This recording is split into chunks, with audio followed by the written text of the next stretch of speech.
Hey everyone, welcome back to my channel. Today I'm going to be showing you how to change the background of your PicMonkey file.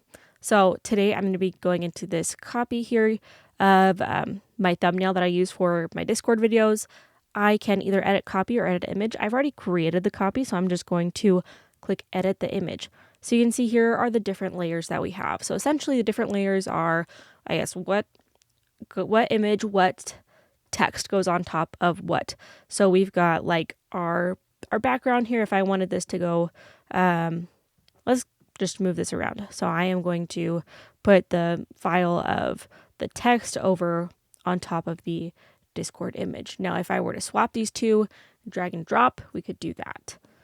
I'm going to come over here, but when they're side to side, it doesn't really make a sense to do that. Let's go ahead and go. This is the background down here. It is locked. So essentially it's showing that it is the background. You can unlock it and create it to be the layer.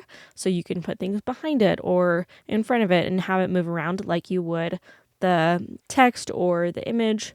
But let's go ahead and just change the color here. So you can, after you've selected the canvas is what they call it. After you selected that, you can go to background color and then change it to whatever color you want. You can use the hex code. You can use transparent here. You can just go from what's simple.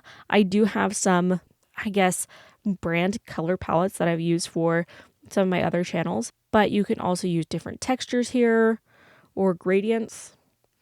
You just need to apply it and mess with those settings appropriately if you want to have it be a certain way.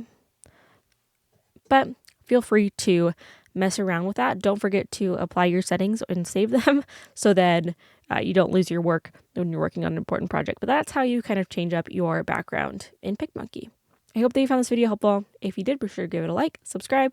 You can check out more PicMonkey tutorials in the description down below.